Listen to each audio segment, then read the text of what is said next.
तो चलिए अब हम लोग न्यूमेरिकल्स की तरफ चलते हैं। जो हम लोगों ने टॉपिक कंप्लीट किया रिफ्रैक्शन ऑफ लाइट से, इस पर जितने भी हमारे बोर्ड में आए हुए क्वेश्चंस हैं, सभी क्वेश्चंस को मैं 1 बाय 1 करके आपके सामने डिस्कस करूंगा। ठीक है, तो आप सही से समझने की कोशिश करना, क्योंकि जो बोर्ड में आए हुए क्वेश्चंस होते हैं उसी के बिहाफ पर जो कमिंग ईयर होता है उसमें हम लोग क्वेश्चन को फ्रेम करने की कोशिश करते हैं, तो उसी हिसाब से क्वेश्चन बोर्ड में आता है।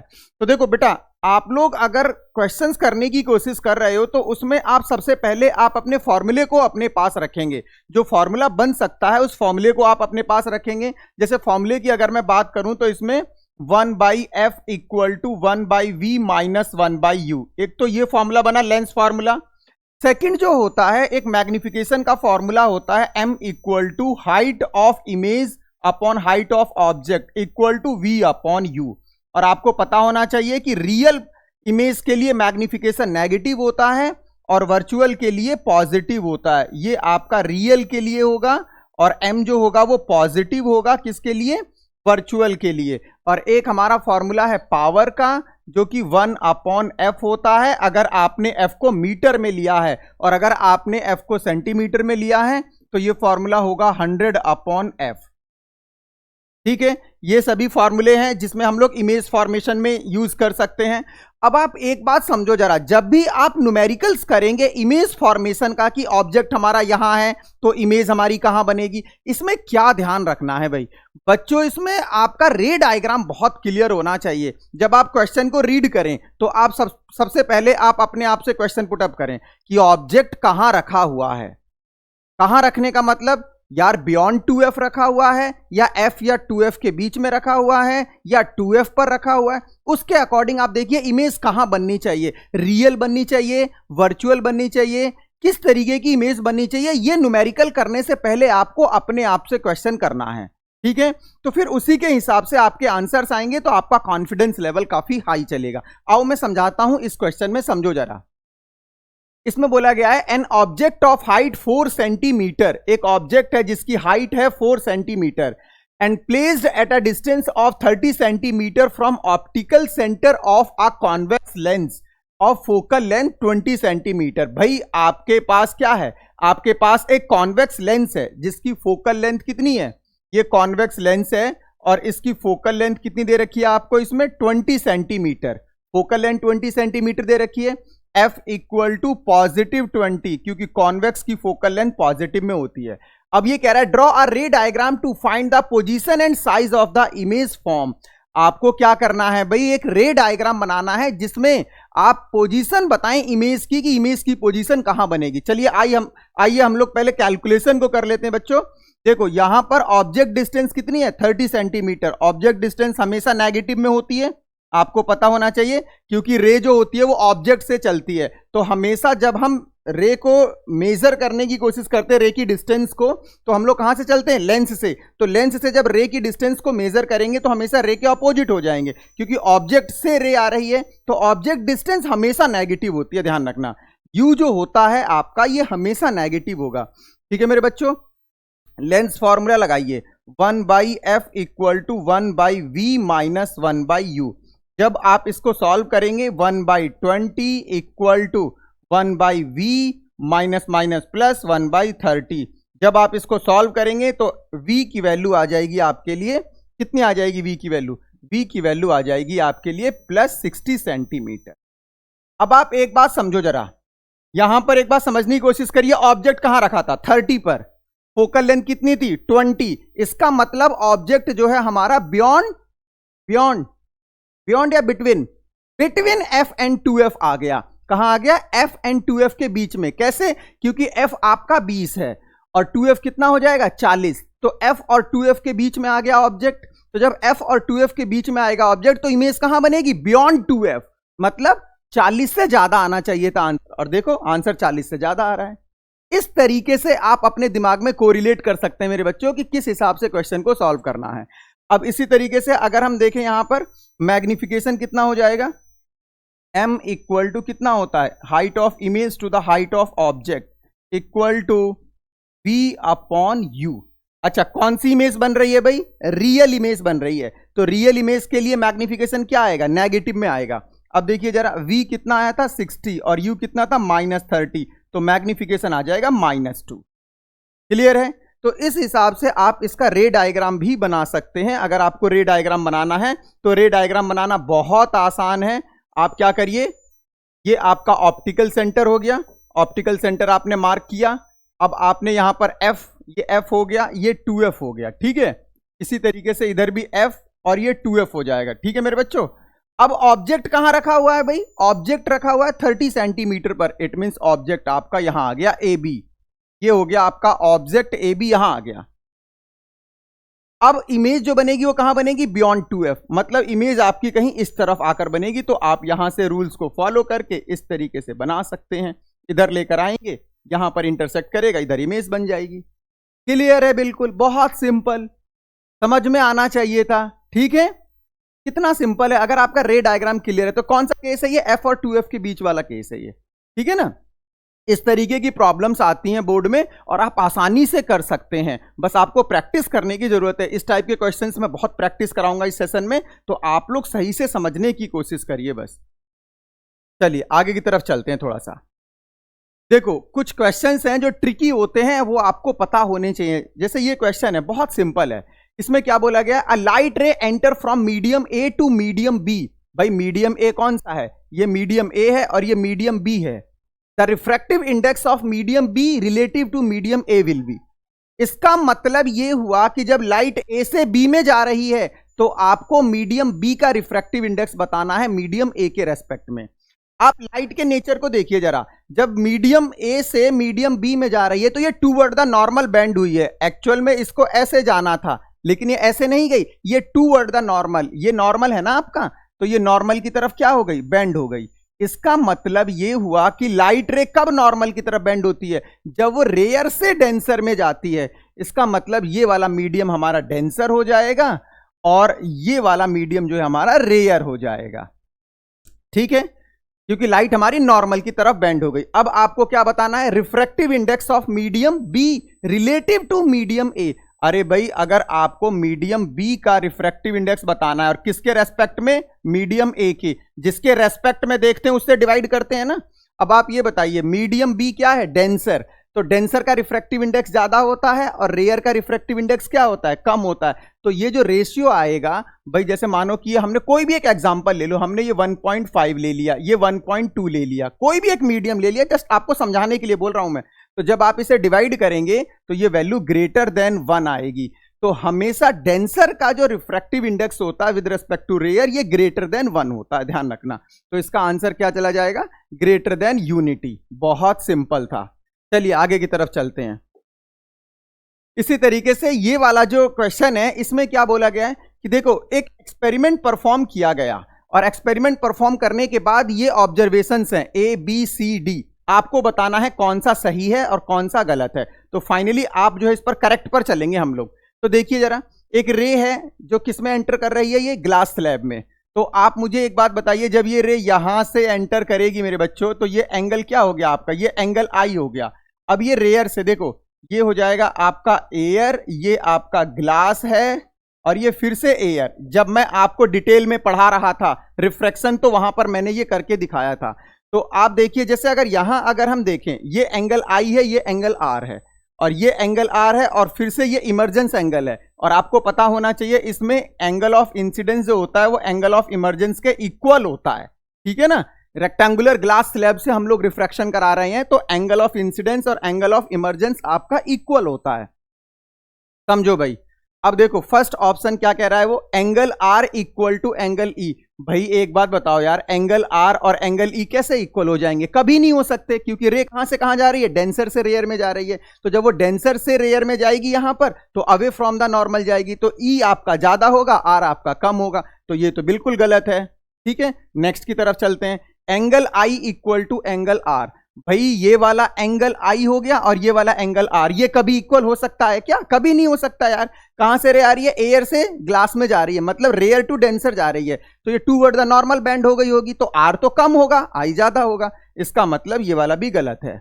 अब आइए यहां पर, सी ऑप्शन पर। अगर सी ऑप्शन की बात करें, angle R greater than angle E, भैया ये कह रहा है ये वाला जो एंगल है ना एंगल आर, ये ग्रेटर देन एंगल ई, कभी नहीं हो सकता यार, डेंसर से रेयर में जा रही है तो एंगल ई ज्यादा होगा ना, अवे फ्रॉम द नॉर्मल चली जाएगी रे, तो ये वाला भी गलत हो गया। अच्छा आइए यहां पर, angle I greater than angle R, ये बात बिल्कुल सही है। यहां पर जो एंगल आई है ये एंगल आर से ज्यादा होगा। क्यों ज्यादा होगा? क्योंकि ये वाला एंगल आई आपका किस में है? एयर में है, और एंगल आर किस में है? डेंसर में है। तो भैया डेंसर में जब जाएगा तो टूवर्ड द नॉर्मल बेंड हो जाएगा। मतलब आप हमेशा ये समझना, रेयर मीडियम है, रेयर मीडियम में आपका कोई भी एंगल है, मान लो हमने x डिग्री बोल दिया, और डेंसर मीडियम में कोई भी एंगल बोल दिया मैंने y डिग्री, तो हमेशा जो होता है x degree greater than y degree होता है। डेंसर में जो रे होती है वो टूवर्ड द नॉर्मल बेंड हो जाती है, ये हमेशा आप लोग याद रखना। ठीक है मेरे बच्चों, चलिए आगे की तरफ चलते हैं। तो ये वाला ऑप्शन आपका सही हो जाता, इस तरीके से आपको सोचना था। चलो नेक्स्ट प्रॉब्लम की तरफ चलते हैं। देखो ये एक बॉक्स है, और इस बॉक्स के अंदर क्या है आपको नहीं पता कुछ भी। इस बॉक्स के अंदर क्या है ये आपको नहीं पता, लेकिन आपको एक रे डायग्राम दे रखा है कि यहां पर पैरेलल रेज आ रही हैं, और वो पैरेलल रेज जब इस बॉक्स से निकल रही हैं तो इस बॉक्स से निकलने के बाद इस तरीके से जा रही हैं।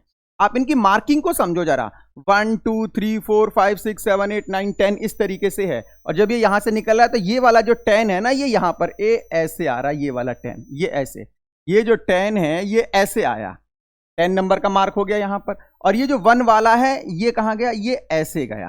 ठीक है, बाकी सभी ऐसे ही आ रहे हैं, तो इसका मतलब क्या हुआ? ये क्या हो रहा है? ये कन्वर्जेंस हो रहा है। क्या हो रहा है? ये कन्वर्जेंस हो रहा है, साफ साफ पता चल रहा है। इसका मतलब ये क्या हो जाएगा?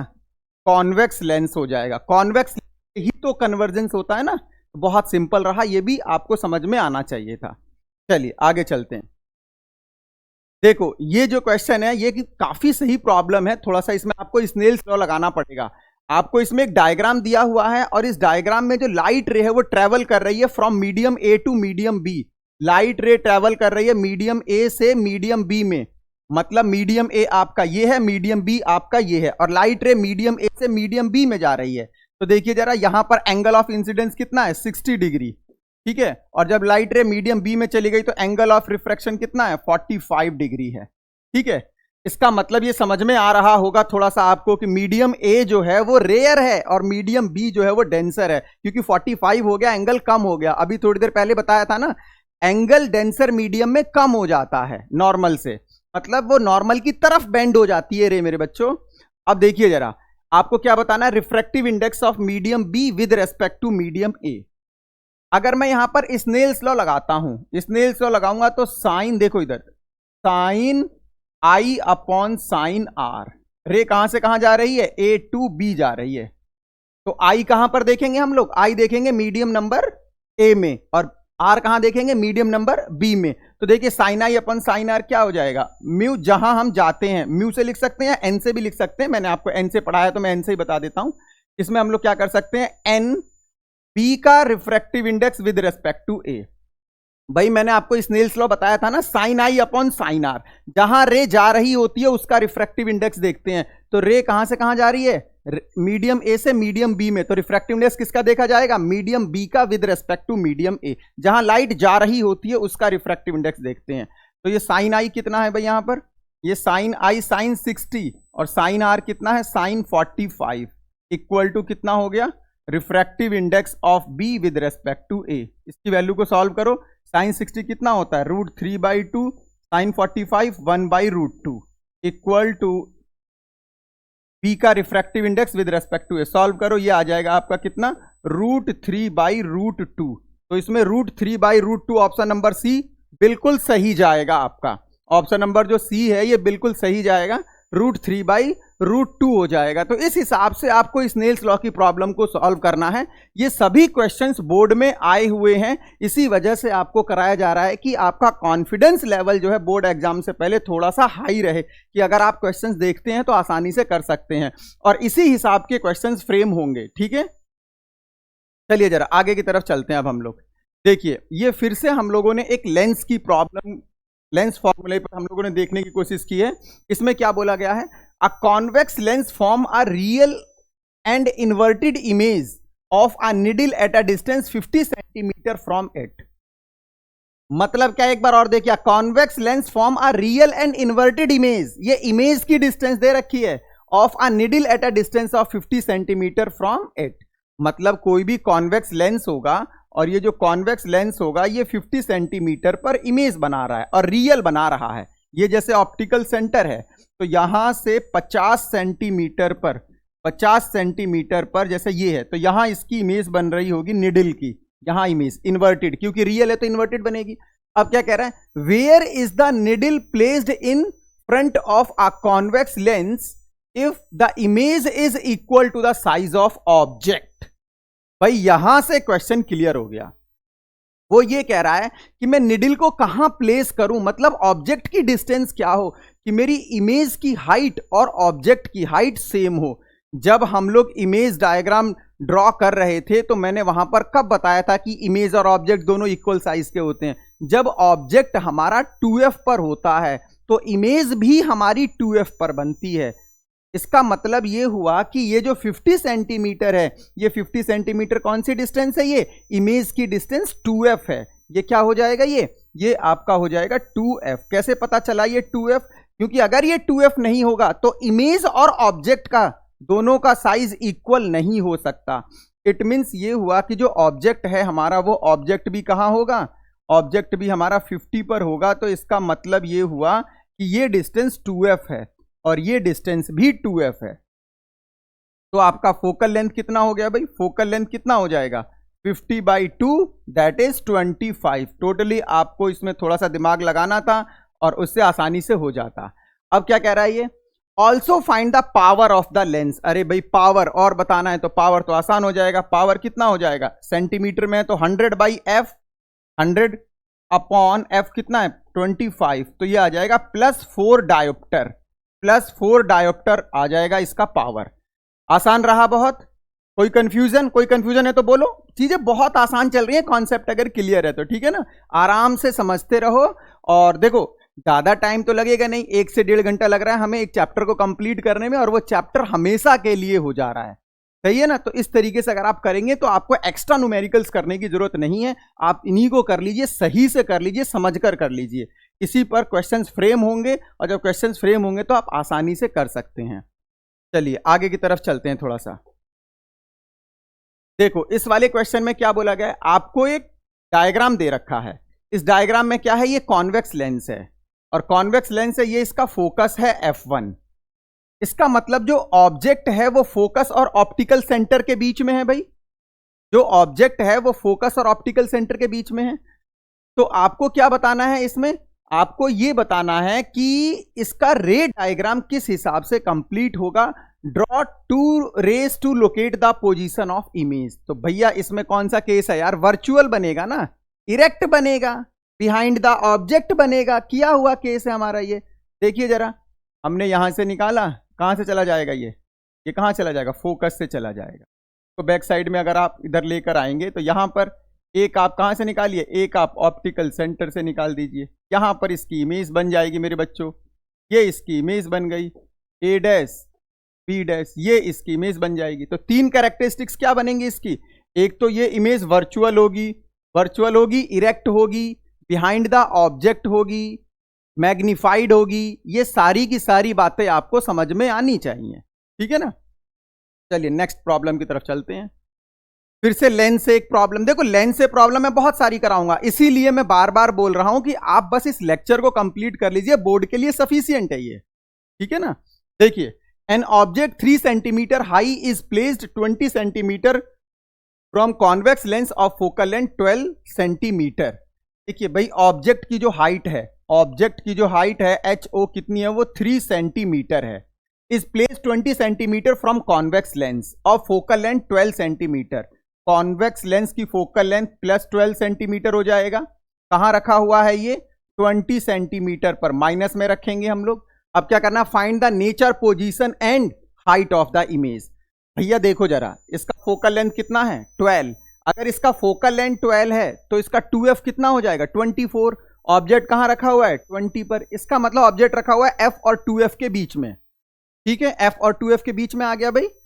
अब जो इमेज बनेगी वो बियॉन्ड 2f बनेगी, इन्वर्टेड बनेगी, रियल बनेगी, एनलार्ज बनेगी। ये सारा डाटा तो पहले से ही पता है और वही कैलकुलेशन आने वाली है। वो कह रहा है कि हाइट ऑफ इमेज और बताइए, तो भैया हाइट ऑफ इमेज जो आएगी ना, ये जो ऑब्जेक्ट की हाइट 3 सेंटीमीटर दे रखी है, इससे ज्यादा आएगी यार, क्योंकि ऑब्जेक्ट कहां रखा हुआ है, f और 2f के बीच में रखा हुआ है। तो जब ऑब्जेक्ट f और 2f के बीच में होता है तो इमेज एनलार्ज बनती है। तो उसी हिसाब से हम लोग देख सकते हैं। चलो आओ करते हैं इस क्वेश्चन को सॉल्व। देखो भाई, 1/f equal to 1/v minus 1/u। Solve करो। 1/f की वैल्यू 12 हो जाएगी, 1/v minus minus plus 1/20। 1/v equal to 1/12 minus 1/20। Solve करिए प्लीज, जल्दी से सॉल्व करिए भाई। 1/v इक्वल टू एलसीएम कितना हो जाएगा इसका, एलसीएम 60 आ जाएगा, तो ये 5 हो जाएगा, 5 माइनस 3, 5 माइनस का 3। ठीक है, अब इसको अगर हम सॉल्व करें, इसको अगर हम सॉल्व करें तो कितना आ जाएगा, 1/v इक्वल टू कितना आ गया, 2/60 और v आ जाएगा आपका +30। तो यही तो मैं कह रहा था कि बियॉन्ड 2f बनेगी इमेज, बियॉन्ड 2f ही तो जा रहा है। 2f कितना है, 24, तो 24 से आगे ही तो आया इमेज। ठीक है ना, तो इमेज जो आ गई आपकी वो +30 पर कैसी बनेगी इमेज, जो इमेज बनेगी ये आपकी एक तो रियल होगी, ठीक है, इन्वर्टेड होगी, ठीक है मेरे बच्चों, इन्वर्टेड होगी ना। इसी तरीके से एनलार्ज बनेगी, एनलार्ज होगी ये इमेज। ये सारी बातें आपको समझ में आनी चाहिए। अब वो कह रहा है कि हाइट ऑफ इमेज और बता दो, तो चलो हाइट भी बता देते हैं इमेज की। मैग्निफिकेशन का फॉर्मूला लगाओ। मैग्निफिकेशन का फॉर्मूला, रियल इमेज है तो नेगेटिव में होगा magnification. m equal to height of image, height of image to the height of object equal to v upon u। देखिए हाइट ऑफ इमेज मेरे को कैलकुलेट करना, हाइट ऑफ ऑब्जेक्ट कितना दे रखा है इसमें, हाइट ऑफ ऑब्जेक्ट की अगर मैं बात करूं तो 4 सेंटीमीटर दिया हुआ था, सॉरी 3 सेंटीमीटर दिया हुआ है। तो हाइट जो है ऑब्जेक्ट की वो कितनी है, वो आपकी 3 सेंटीमीटर है, तो ये 3 आ गया। v कितना आया था आपका, v आया था +30 और u कितना था भाई, ऑब्जेक्ट कहां रखा हुआ था, ऑब्जेक्ट -20 पर रखा हुआ था। तो ये hi कितना आ जाएगा, hi आ जाएगा आपका कितना, माइनस का 9/2 दैट इज -4.5। माइनस में क्यों आ रहा है, क्योंकि इन्वर्टेड इमेज है यार, तो माइनस में तो आएगा ही। ठीक है ना, बहुत सिंपल रहा ये भी। इस तरीके की प्रॉब्लम जो है आपके एग्जाम में बहुत आती हैं। मैं बार बार समझाने की कोशिश कर रहा हूं मेरे बच्चों कि जो अगर आपने ये सेशन कंप्लीट कर लिया तो आपको एक्स्ट्रा करने की जरूरत नहीं है। एनसीईआरटी के क्वेश्चंस भी मैंने इसी में इंक्लूड कर रखे हैं। ठीक है, चलिए आगे की तरफ चलते हैं। चलिए नेक्स्ट प्रॉब्लम जो है हमारी, ये रिफ्रैक्टिव इंडेक्स से है। ठीक है ना, जब हम लोग क्लास कर रहे थे, फुल डिटेल में सिलेबस को कर रहे थे, तो उस टाइम मैंने रिफ्रैक्टिव इंडेक्स पर काफी टाइम खर्च किया था, जिससे आपका रिफ्रैक्टिव इंडेक्स का कॉन्सेप्ट क्लियर हो जाए। अब इसमें समझिए जरा, पहले एक कॉन्सेप्ट को समझिए, फिर मैं आपको बताने की कोशिश करूंगा। जैसे मैंने बोला कि मेरे पास ये एक मीडियम 1 है, एक बार कॉन्सेप्ट को समझ लीजिए, मीडियम 1 और ये मीडियम 2 है। ठीक है भाई, ये मीडियम 1 है, ये मीडियम 2 है। यहां का रिफ्रैक्टिव इंडेक्स n1 है और स्पीड ऑफ लाइट v1 है। यहां का रिफ्रैक्टिव इंडेक्स n2 है और स्पीड ऑफ लाइट v2 है।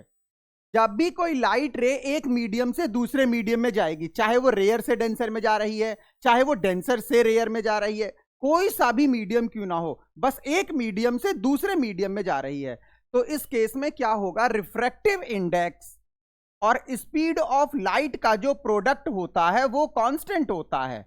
मतलब ये हुआ रिफ्रैक्टिव इंडेक्स और स्पीड ऑफ लाइट का जो प्रोडक्ट आएगा आपका वो कांस्टेंट आएगा। तो अगर हम यहां से देखें n2 upon n1 equal to कितना हो जाएगा, v1 upon v2। It means n2 upon n1 क्या है, रिफ्रैक्टिव इंडेक्स ऑफ 2, n1 क्या है, रिफ्रैक्टिव इंडेक्स ऑफ 1। तो ये n2 अपॉन n1 जो होगा ये refractive index of medium 2 with respect to medium 1 बनेगा। इसको मैं क्या बोलूंगा, refractive index r.i of medium 2 with respect to medium 1, with respect to medium 1। ठीक है भाई, अब ये कैसे कैलकुलेट हुआ, speed of light in medium 1 to the speed of light in medium 2। अब देखिए जरा इस क्वेश्चन को पढ़िए। इस क्वेश्चन में क्या बोला गया है मेरे बच्चों, इस क्वेश्चन में बोला गया है आपको how is the refractive index of medium 2 with respect to medium 1 is represented in term of speed of light in two medium. तो यही मैंने आपको बताया, refractive index of 2 with respect to refractive index of medium number 1 is equal to speed of light in medium 1 to the speed of light in medium 2। ठीक है ना, आप इस वाले फॉर्मूले को अगर आप याद रखेंगे तो यहां से बहुत आसानी से हो जाएगा। अब देखिए क्या बोला गया है, if the refractive index of medium 2 with respect to medium 1 is 1.6, इसका मतलब ये आपको क्या दे रखा है, n2 upon n1, refractive index of medium 2 with respect to medium 1 1.6 दे रखा है। And the speed of light in medium 1 is 2 into 10 to the power 8। v1 की वैल्यू कितनी है, 2 into 10 to the power 8 meter पर सेकेंड। अब देखना जरा इधर, find the speed of light in medium 2। तो फॉर्मूला क्या था भाई हमारे पास, ये वाला formula, n2 upon n1, n2 upon n1 equal to v1 upon v2। इसकी वैल्यू 1.6 है और ये v1 2 into 10 to the power 8 है अपॉन v2। v2 के लिए सॉल्व कर दीजिए, v2 आ जाएगा आपका 2 into 10 to the power 8 upon 1.6। Solve करेंगे तो कितना आ जाएगा, ये सॉल्व करेंगे तो 1.25 into 10 to the power 8 meter पर सेकेंड। इस हिसाब से आपको ये क्वेश्चन सॉल्व करना था, बहुत सिंपल था। ठीक है ना, लेकिन आपको इसमें जो सबसे इंपॉर्टेंट कॉन्सेप्ट मैंने बताया वो ये वाला कॉन्सेप्ट काफी इंपॉर्टेंट है कि जब भी कोई लाइट एक मीडियम से दूसरे मीडियम में जाती है तो उस केस में रिफ्रैक्टिव इंडेक्स और स्पीड ऑफ लाइट का जो प्रोडक्ट रहता है मेरे बच्चों वो कांस्टेंट रहता है। इस चीज को समझने की कोशिश करनी है आपको, ठीक है ना। और देखो दूसरी बात, ये तो कॉन्सेप्ट में हम स्टार्टिंग से ही देखते आ रहे हैं कि जब भी किसी मीडियम का रिफ्रैक्टिव इंडेक्स देखना होता है किसी दूसरे मीडियम के रेस्पेक्ट में तो उससे हम डिवाइड कर देते हैं। जैसे n2 अपॉन n1 था तो मीडियम 2 का refractive index with respect to 1। ठीक है, बहुत सिंपल। चलिए नेक्स्ट प्रॉब्लम की तरफ चलते हैं। देखिए फिर से इसमें ये लेंस से प्रॉब्लम है। इसमें क्या बोला गया, an object of height 10 centimetre. Object की हाइट कितनी है भाई, h0 कितना है 10 centimetre, is placed 25 centimetre away from the optical centre. Object की जो डिस्टेंस बन रही है वो कितनी बन रही है 25 सेंटीमीटर। ठीक है, of converging lens of focal length 15 centimetre. Converging कौन सा होता है, कॉन्वेक्स, तो इसकी फोकल लेंथ क्या हो जाएगी, पॉजिटिव हो जाएगी। कह रहा है calculate the image distance and height of the image form. इस तरीके की प्रॉब्लम हम लोगों ने बहुत कर ली है। सीधे सीधे आपको ये वाला फॉर्मूला लगाना है 1/f equal to 1/v minus 1/u, और एक फॉर्मूला लगेगा m equal to height of image upon height of object equal to v upon u। आप यहां पर वैल्यू पुट कर सकते हैं, आंसर आसानी से आ जाएगा। वैसे अगर रफ आइडिया देखें आंसर का तो वो आ चुका है। फोकल लेंथ कितनी है इसकी, फोकल लेंथ 15 सेंटीमीटर है और आपका जो ऑब्जेक्ट रखा हुआ है वो 25 पर। इसका मतलब ऑब्जेक्ट फिर से f और 2f के बीच में, तो आंसर कितना आएगा, बियॉन्ड 2f जाएगा, मतलब आंसर आएगा आपका 30 से ज्यादा। चलिए कर लेना इसको आप लोग, आगे चलते हैं। देखिए फिर से एक ऐसी ही प्रॉब्लम आ गई, अ कॉनकेव लेंस। अब की बार ये चीज जरूर ध्यान रखना कि लेंस जो है वो कॉनकेव है, तो कॉनकेव की फोकल लेंथ जो है आपके पास वो कितनी है 15 है, तो कॉनकेव की फोकल लेंथ माइनस में रखेंगे। At what distance should the object from the lens be placed so that it is form an image 10 centimetre from the lens. भाई इमेज जो बन रही है वो 10 सेंटीमीटर फ्रॉम द लेंस। अब थोड़ा सा आप कॉनकेव का इमेज फॉर्मेशन आप अपने दिमाग में रखिए जरा। जब हम कॉनकेव का इमेज फॉर्मेशन कर रहे थे तो उस केस में हमने ये देखा था कि जैसे मान लो हमारा ऑब्जेक्ट यहां है, तो अगर हमारा ऑब्जेक्ट यहां है तो इस केस में इमेज फॉर्मेशन कैसा हुआ था, डाइवर्जन। तो इसको हम बैक साइड में लेकर आए थे, इसी तरीके से यहां से ऐसे, तो ये बना था आपका image formation a dash b dash. तो दोनों ही एक ही तरफ था, तो अगर मैं यहां से डिस्टेंस को मेजर करूंगा तो ऑब्जेक्ट की डिस्टेंस भी इधर ही आएगी और इमेज की डिस्टेंस भी इधर ही आएगी। ठीक है मेरे बच्चों, तो कहने का मतलब यह रहा कि इसमें जो इमेज डिस्टेंस आपको दे रखी है, कितनी दे रखी है इसमें, v equal to -10 centimetre. Minus क्यों आया, क्योंकि जो इमेज बनती है वो सेम साइड पर बनती है जिस तरफ आपका ऑब्जेक्ट होता है। तो ऑब्जेक्ट आपका सामने, तो इमेज भी मेरे बच्चों इसी तरफ बन रही है, इसी वजह से इंसिडेंट रे के अपोजिट है तो माइनस में रखेंगे। ठीक है ना, चीजों को समझते रहिए सही से। अब वो कह रहा है कि इसमें आपको क्या बताना है, ऑब्जेक्ट की डिस्टेंस बताना है, तो u पर क्वेश्चन मार्क है। चलो कर देते हैं, 1/f equal to 1/v minus 1/u, तो 1/u equal to 1/v minus 1/f, value डालिए 1/v की वैल्यू कितनी हो गई -10, माइनस माइनस प्लस 1/f कितना है 15। चलिए सॉल्व करिए, एलसीएम कितना आ गया 30, ये हो जाएगा -3, ये हो जाएगा +2, दैट इज -1/30। तो ऑब्जेक्ट डिस्टेंस कितनी आ गई, ऑब्जेक्ट डिस्टेंस आ गई आपकी u = -30 सेंटीमीटर। तो ऑब्जेक्ट कहां रखा हुआ है, कॉनकेव से 30 सेंटीमीटर की डिस्टेंस पर रखा हुआ है मेरे बच्चों, ठीक है ना। और इसमें क्या फाइंड आउट करना है देखना जरा, और इसमें अगर हम देखें तो वो ये कह रहा है कि find the magnification produced by the lens. भैया मैग्निफिकेशन आपको और बताना है, तो आप ये बताइए पहले तो इसका मैग्निफिकेशन पॉजिटिव आएगा या नेगेटिव। इमेज कैसी बन रही है, वर्चुअल, और वर्चुअल इमेज हमेशा इरेक्ट बनती है, और इरेक्ट मैग्निफिकेशन क्या होता है, पॉजिटिव होता है, ठीक है। अच्छा, कॉनकेव में इमेज छोटी बनती है बड़ी बनती है, तो कॉनकेव में इमेज तो छोटी बनती है, तो मैग्निफिकेशन क्या आएगा, <1 भी आएगा, और पॉजिटिव में भी आएगा। सारे आंसर तो हमारे पास कैलकुलेशन से पहले ही आ चुके हैं।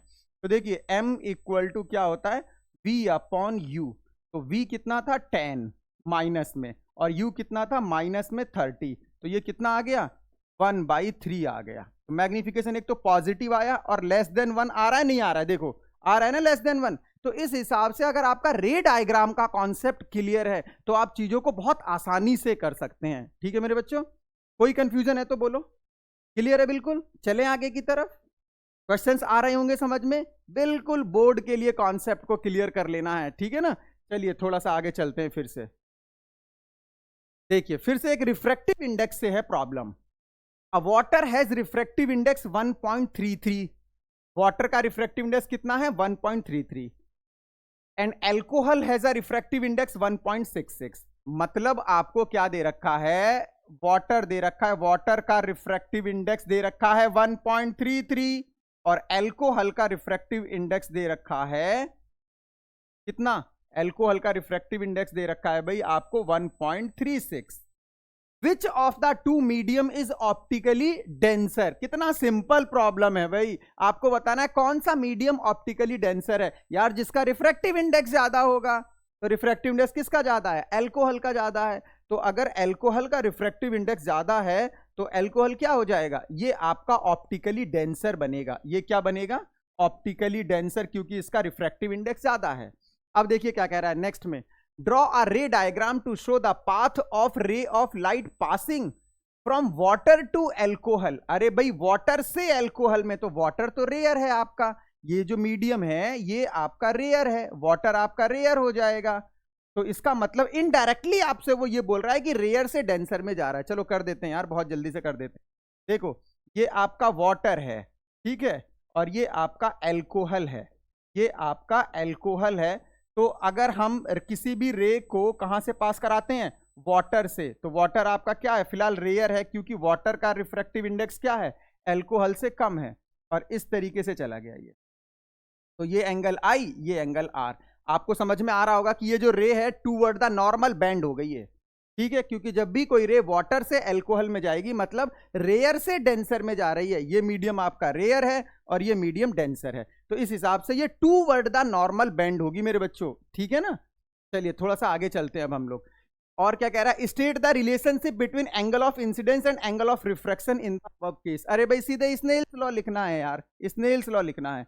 Sign I upon sine R equal to कितना हो जाएगा, रे कहां से कहां जा रही है, वाटर से एल्कोहल में, तो किसका रिफ्रैक्टिव इंडेक्स लिया जाएगा, एल्कोहल का, किसके रेस्पेक्ट में, वाटर के रेस्पेक्ट में। तो ये एन एल्कोहल, एल्कोहल का रिफ्रैक्टिव इंडेक्स देखेंगे विद रेस्पेक्ट टू वाटर। ये आपको समझना था कि जब भी कोई रे एक मीडियम से दूसरे मीडियम में जाती है तो जहां रे जा रही होती है उसका रिफ्रैक्टिव इंडेक्स लिखते हैं, कहां से, जहां से वो आ रही है उसके रेस्पेक्ट में। ये लॉजिक मैंने आपको बहुत सही से समझाया था, ठीक है।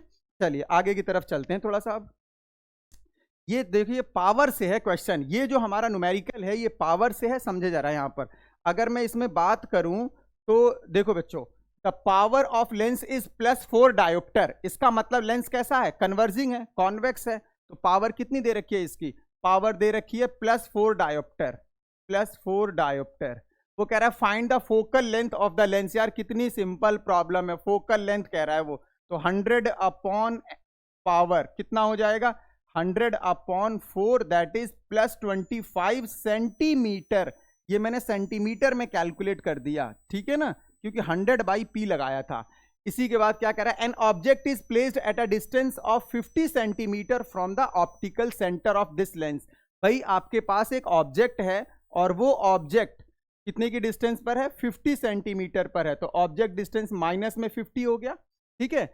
State the nature and magnification of the image form by the lens and also draw the ray diagram to justify your answer.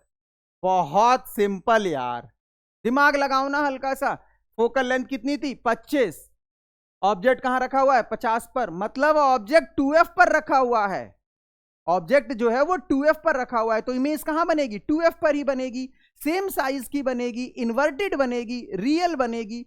तो ये कौन सा वाला केस ड्रॉ करना है आपको, जब ऑब्जेक्ट आपका 2f पर होता है, ठीक है ना। तो इमेज फॉर्मेशन का वही केस है। फोकल लेंथ 25 आई थी, ऑब्जेक्ट 50 पर रखा हुआ था। इसका मतलब इनडायरेक्टली क्वेश्चन में ये बोला गया था कि ऑब्जेक्ट आपका जो है वो 2f पर रखा गया है। तो कह रहा है स्टेट द नेचर, नेचर क्या है भैया, रियल बनेगा। मैग्निफिकेशन 1 आएगा, 1 आएगा ना, मतलब माइनस में आएगा क्योंकि रियल इमेज है, बट मैग्नीट्यूड इसका 1 है, बिकॉज हाइट ऑफ इमेज और हाइट ऑफ ऑब्जेक्ट इक्वल हो जाएगा। कर सकते हैं आप लोग आसानी से, डायग्राम भी ड्रॉ कर सकते हैं। चलिए आगे की तरफ चलते हैं। देखिए फिर से एक रिफ्रैक्टिव इंडेक्स से, ये सभी प्रॉब्लम्स बोर्ड में आई हुई हैं, पीवाईक्यू कर रहे हैं, तो जैसे जैसे प्रॉब्लम्स आई थी एग्जाम में वैसे वैसे ही प्रॉब्लम में सॉल्व करा रहा हूं। इसीलिए मैं बोल रहा हूं कि इन प्रॉब्लम्स को सॉल्व कर लोगे तो आपको एक्स्ट्रा करने की जरूरत नहीं है, बार बार कर लो, इन्हीं को कर लो, कॉन्सेप्ट को क्लियर कर लो, रटना मत, रटोगे तो दिक्कत हो जाएगी, ठीक है ना। देखिए अब क्या कह रहा है, the refractive indices of glass and water with respect to air. भैया एयर के रेस्पेक्ट में दे रखा है, एयर के रेस्पेक्ट में दे रखा है, तो चीजों को समझे जरा। तो refractive index of water with respect to air कितना दे रखा है, 3/2। 3/2, 3/2 किसका है, ग्लास का है। 3/2 जो है यहां पर वो ग्लास का दे रखा है। तो refractive index of glass with respect to air, equation number 1। और वाटर का कितना दे रखा है एयर के रेस्पेक्ट में, ये 4/3, एक्चुअल में होता भी यही है 1.33, ठीक है मेरे बच्चों। अब ये दे रखा है आपको डाटा। अब क्या कह रहा है, if speed of light in glass is 2 × 10⁸ metre पर second, find the speed of light in water. भैया आपको एक मीडियम में लाइट की स्पीड दे रखी है और दूसरे मीडियम में पूछ रहा है वो, देखना जरा इस वाले कॉन्सेप्ट से हम कर सकते हैं ना इसको।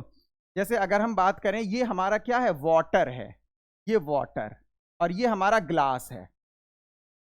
तो मैंने आपको बताया था यहां पर जो रिफ्रैक्टिव इंडेक्स है वो NW, और यहां पर जो स्पीड है वो VW, और यहां पर रिफ्रैक्टिव इंडेक्स N ग्लास और स्पीड जो है वो V ग्लास। तो इन दोनों का जो प्रोडक्ट होगा, यहां का प्रोडक्ट और यहां का प्रोडक्ट सेम होगा ना। जब भी कोई लाइट एक मीडियम से दूसरे मीडियम में जाती है तो रिफ्रैक्टिव इंडेक्स और वेलोसिटी ऑफ लाइट का जो प्रोडक्ट होता है वो सेम होता है। तो अगर हम देखें जरा, समझो जरा, तो ये हो जाएगा आपका कितना, ये हो जाएगा NW, मतलब वाटर का रिफ्रैक्टिव इंडेक्स इंटू वाटर के अंदर लाइट की स्पीड, कितना आ गया भाई, ग्लास का रिफ्रैक्टिव इंडेक्स इंटू ग्लास के अंदर इसकी स्पीड, और ग्लास के अंदर इसकी स्पीड कितनी है, VG। अब देखिए सॉल्व करते हैं, किसके अंदर हमें स्पीड फाइंड आउट करनी है, वाटर के अंदर, तो VW हमें फाइंड आउट करना है। तो ये हो जाएगा NG/NW इंटू VG, बहुत आसान हो गया।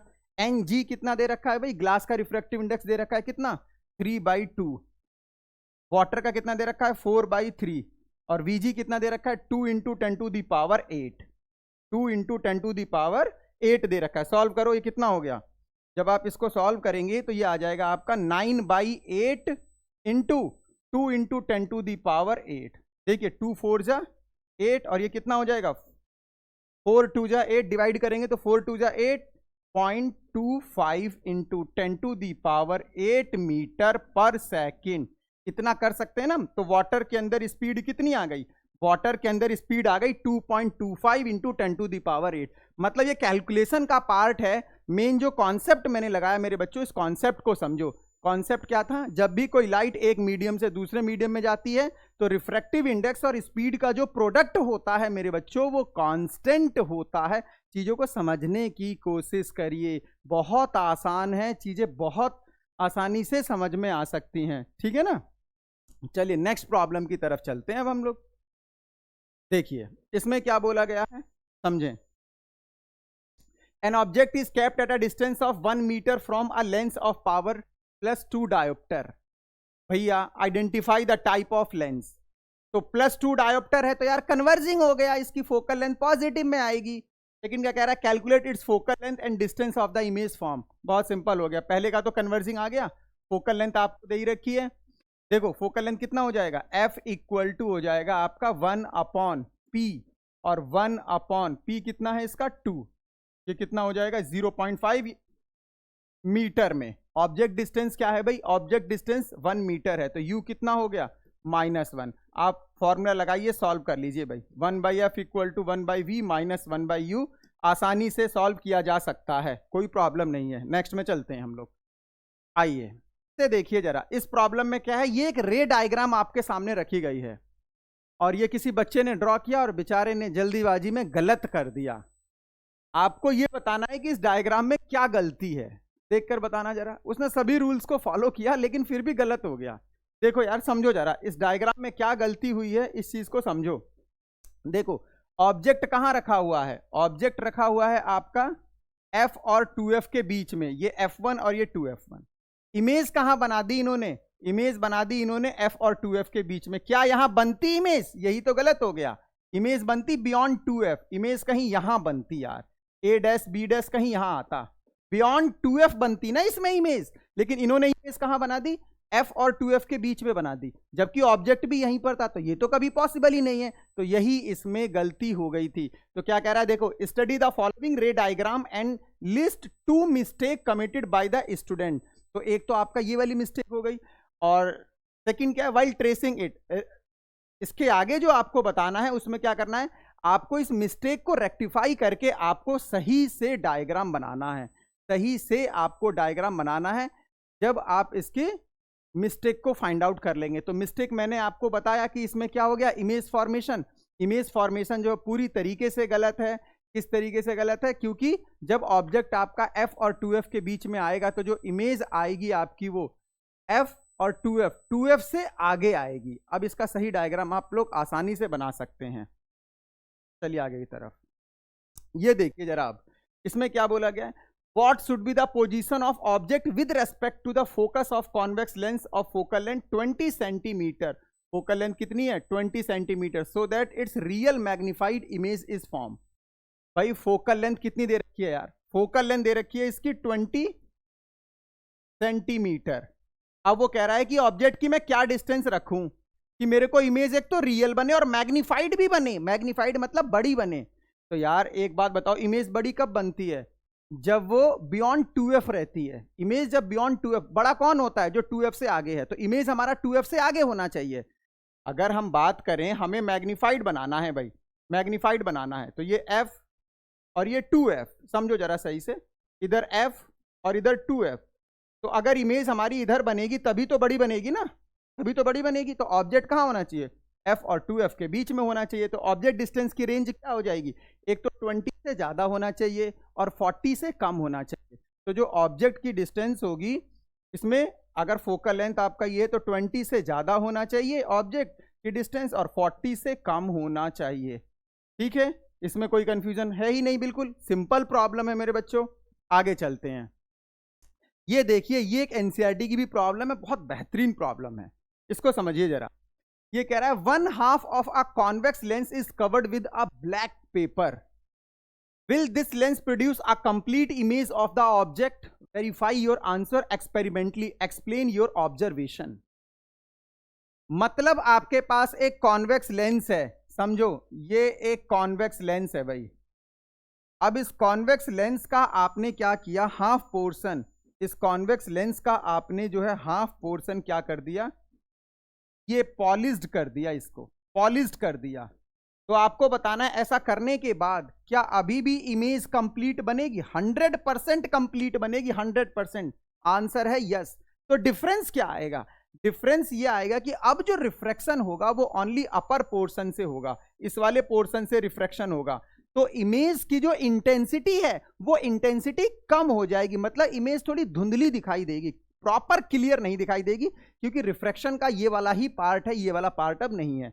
आप इसे कैसे कर सकते हैं, ऑप्टिकल बेंच पर, आप अपने लैब में जाकर ऑप्टिकल बेंच पर आप एक कैंडल की फ्लेम को लेकर इस तरीके से कर सकते हैं। कैंडल की फ्लेम को पहले विदाउट ब्लैक पेपर रखेंगे तब आप देखेंगे इमेज का फॉर्मेशन, और जब आप उसके हाफ को ब्लैक पेपर से कवर कर देंगे उसके बाद इमेज फॉर्मेशन देखेंगे, तो इमेज तो दोनों ही केस में कंप्लीट बनेगी, लेकिन ब्लैक पेपर वाले केस में वो इंटेंसिटी उसकी कम हो जाएगी। इंटेंसिटी कम होने का मतलब थोड़ा सा उसके अंदर धुंधलापन आएगा, मतलब क्लियर नहीं दिखाई देगी, क्योंकि रिफ्रैक्शन ओनली अपर पोर्शन से ही हो रहा है। ठीक है मेरे बच्चों, चलिए आगे चलते हैं। अब हम ये देखिए, ये फिर से लेंस से प्रॉब्लम रही एक। इसमें क्या बोला गया, अ 2 centimetre tall object is placed perpendicular to the principal axis of a convex lens of focal length 10 cm। Focal length 10 centimetre, object की हाइट कितनी है 2 सेंटीमीटर। ठीक है, the image the distance of the object from the lens is 15 centimetre. Object की distance कितनी है 15 centimetre है। ठीक है, माइनस में लगाऊंगा। Find nature position size of the image and also find the magnification. इस तरीके के क्वेश्चन हम लोगों ने बहुत कर लिए हैं, फिर भी एक देख लेते हैं। फोकल लेंथ कितनी है 10, तो 2f कितना हो जाएगा 20। ऑब्जेक्ट कहाँ रखा हुआ है 15 पर, मतलब इमेज कहाँ बनेगी बियॉन्ड 2f, मतलब 20 से ज्यादा आएगा आंसर। तो नेचर क्या आएगा इसका, अगर मैं नेचर की बात करूं तो इसका जो नेचर आएगा वो क्या आएगा, नेचर आएगा इसका रियल। पोजीशन कहाँ आएगी बियॉन्ड 2f। इसी तरीके से साइज क्या आएगा, ऑब्जेक्ट से ज्यादा बड़ा आएगा। ठीक है ना, क्योंकि बियॉन्ड 2f बनता है तो इमेज की हाइट ज्यादा होती है मेरे बच्चों। Also find its magnification, magnification आपका क्या हो जाएगा 1 से ज्यादा आएगा। करके दिखाऊं या कर लोगे, चलो अगर आप डिमांड करते हो तो कर देता हूं। चलो भाई करते हैं जल्दी से। 1/f equal to 1/v minus 1/u। इसको इधर लेकर आओ, किसको v को, तो 1/v equal to 1/f। 1/f कितना हो जाएगा 1/f प्लस 1/u। सॉल्व कर दो भाई। फोकल लेंथ कितनी है 10, ऑब्जेक्ट डिस्टेंस कितना है आपका माइनस का 15। सॉल्व करिए, 30 एलसीएम आ जाएगा, ये 3 हो गया और ये कितना हो जाएगा -2। तो v कितना आ गया +30 आया ना भाई, बियॉन्ड 2f आया ना। 2f कितना है इसका 2f 20 है यार। मैग्निफिकेशन देख लीजिए, m equal to v upon u, और v कितना है आपका 30, u कितना है u आपका 15 है माइनस का, तो माइनस का 2 आ जाएगा। मतलब जो इमेज की हाइट है वो ऑब्जेक्ट की हाइट से 2 गुना बड़ी बनेगी। मतलब अगर ऑब्जेक्ट आपका 2 सेंटीमीटर टॉल है तो इमेज जो आएगी वो -4 सेंटीमीटर बनेगी। माइनस ऑनली ये बता रहा है कि इन्वर्टेड इमेज है और उल्टी इमेज बन रही है। बहुत सिंपल था। चलिए आगे की तरफ। ये देखिए जरा, ये वाली जो प्रॉब्लम है ना, ये प्रॉब्लम थोड़ा सा हटकर है, ये प्रॉब्लम थोड़ा सा हटकर है, लेकिन है बहुत आसान। आप लोग देखिए जरा इस प्रॉब्लम को। आपने u और v में एक्सपेरिमेंट करके कोई भी डाटा ऑब्जर्व किया विदाउट कैलकुलेशन। यार बड़ी समस्या है, पेन का यूज नहीं करना है, दिमाग का यूज करना है। ऐसा बोला गया है कि पेन का यूज नहीं करना है, ओनली इसमें दिमाग का यूज करना है। और दिमाग को यूज करके आपको बताना है क्या, फोकल लेंथ बताना है। क्वेश्चन में बोला गया ना without calculation find focal length of the convex lens, justify your answer. भैया विदाउट कैलकुलेशन मतलब पेन का यूज नहीं करना है, दिमाग में आप करते रहिए जो करना है। आइए जरा देखते हैं। ऑब्जेक्ट डिस्टेंस कितनी है -150, तो इमेज डिस्टेंस कितनी आ गई 30 आ रही होगी भाई, कैलकुलेशन तो करना ही नहीं है। आप ये देखिए जरा, जब ऑब्जेक्ट डिस्टेंस आपकी -50 है तो इमेज डिस्टेंस भी 50 है। इसका मतलब ये कौन सा केस है, ये 2f वाला केस है। जब ऑब्जेक्ट डिस्टेंस 2f पर होता है तो इमेज भी कहां बनता है 2f पर बनता है। तो ये वो केस है जिसमें ऑब्जेक्ट की डिस्टेंस आपकी इमेज की डिस्टेंस के इक्वल है। तो फोकल लेंथ कितना हो जाएगा इसका, फोकल लेंथ हो जाएगा इसका 50/2 दैट इज 25। अब आप कहोगे आप तो कैलकुलेशन कर रहे हो, अरे भाई दिमाग में करना है ना, 50/2 25। ठीक है। सेकेंड पार्ट में क्या बोला गया, विच ऑब्जर्वेशन इज नॉट करेक्ट। इसमें कौन सा ऑब्जर्वेशन करेक्ट नहीं है। हमें यह पता चल गया कि फोकल लेंथ कितनी है, फोकल लेंथ इसकी 25 है। अब आप एक बात देखिए जरा, जब हम ये वाला केस देख रहे हैं तो इसमें -15 ऑब्जेक्ट डिस्टेंस, इसका मतलब ऑब्जेक्ट कहां आ गया, ऑप्टिकल सेंटर और फोकस के बीच में आ गया। तो इमेज कहां बननी चाहिए, इमेज बननी चाहिए वर्चुअल बननी चाहिए, इरेक्ट बननी चाहिए, और सेम साइड मतलब बिहाइंड द ऑब्जेक्ट बननी चाहिए। इसका मतलब इमेज की डिस्टेंस क्या आनी चाहिए आपकी माइनस में आनी चाहिए, और यहां पर इन्होंने इमेज की डिस्टेंस क्या लगा रखी है प्लस में। तो ये ऑब्जर्वेशन पूरी तरीके से गलत है, ये ऑब्जर्वेशन पूरी तरीके से गलत है बच्चों, समझो जरा। क्योंकि इसमें ऑब्जेक्ट जो हो गया वो ऑब्जेक्ट कहां आ गया, ऑप्टिकल सेंटर और फोकस के बीच में। तो इमेज जो जानी चाहिए आपकी वो कहां जानी चाहिए, इमेज आपकी जानी चाहिए बिहाइंड द ऑब्जेक्ट, मतलब ये भी नेगेटिव आना चाहिए था। तो ये इसमें था, बहुत अच्छी प्रॉब्लम थी। बोर्ड में किसी तरीके की भी प्रॉब्लम आ सकती है, ये प्रॉब्लम भी पूछी गई है। आगे चलते हैं थोड़ा सा।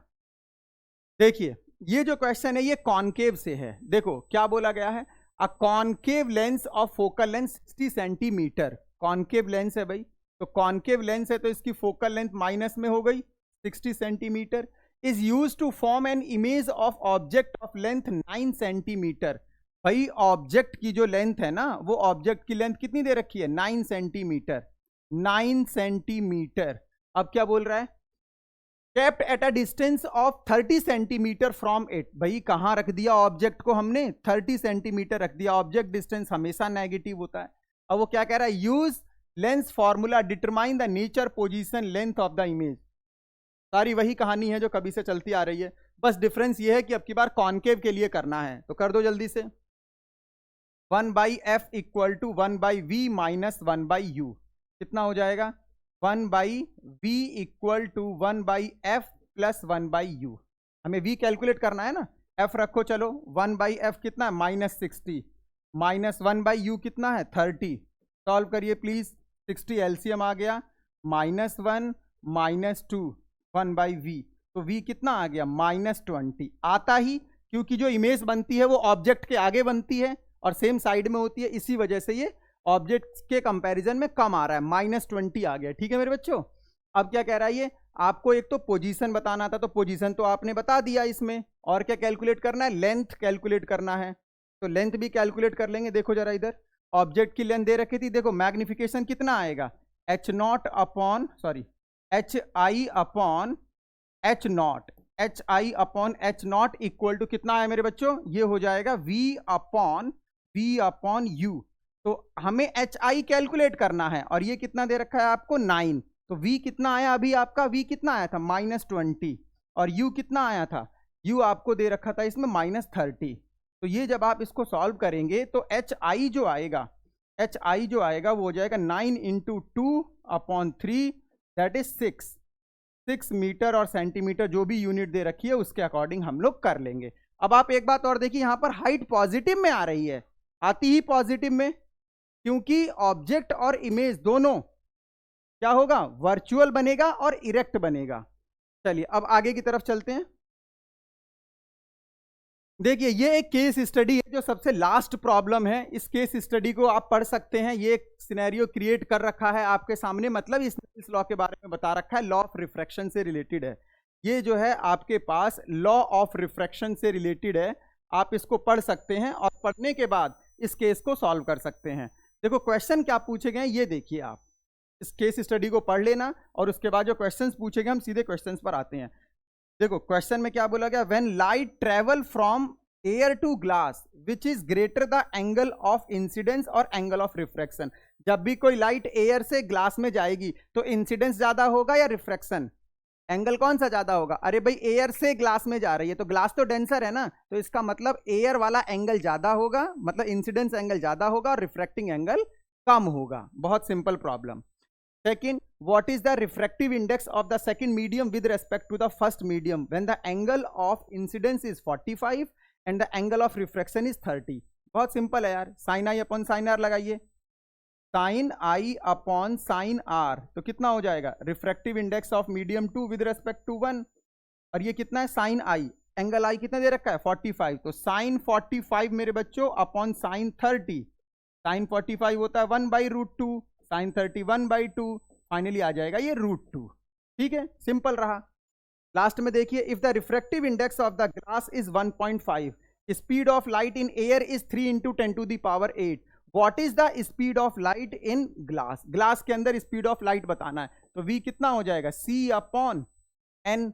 c कितना दे रखा है 3 × 10⁸, और n कितना है भाई 1.5। सॉल्व कर लो, जो भी आंसर आएगा सिंपल। तो केस स्टडी में क्या होता है कि जब हम केस स्टडी को पढ़ते हैं तो उसके बाद जो क्वेश्चंस होते हैं वो उसी के बिहाफ पर होते हैं जो हमने चैप्टर पढ़ा हुआ है। तो इस हिसाब से हम लोगों ने मेरे प्यारे बच्चों रिफ्रैक्शन ऑफ लाइट को कंप्लीट किया, जिसमें मैंने थ्योरी को भी कंप्लीट किया और जितने PYQ हो सकते थे मैंने सभी PYQ को सॉल्व कराया आपको। ठीक है, आप इसी लेक्चर को बार बार रिपीट करके देखिए और चीजों को सही से समझने की कोशिश करिए। ठीक है, एक्स्ट्रा क्वेश्चंस करने की कोई जरूरत नहीं है, आपके पास ये एनसीईआरटी का भी सारा डाटा इसी में है, जितने बोर्ड में क्वेश्चंस बन सकते थे। मेन है आपको ये कॉन्सेप्ट को समझना। देखो, आप 100 क्वेश्चन कर लो और कॉन्सेप्ट को क्लियर मत करो, कोई फायदा नहीं है यार, बोर्ड में 101 वाला आएगा। लेकिन अगर आपने 20 क्वेश्चन किए और कॉन्सेप्ट क्लियर कर लिए, तो 20 के बाद कोई सा भी आ जाए, कॉन्सेप्ट क्लियर है तो आसानी से क्वेश्चन हो जाएगा। ठीक है ना, तो अब हम लोग मिलेंगे नेक्स्ट चैप्टर में, आप लोग इस चैप्टर को सही तरीके से करिए। आज के लिए इतना बहुत था। So thank you everyone, have a nice day, मिलते हैं, बाय बाय।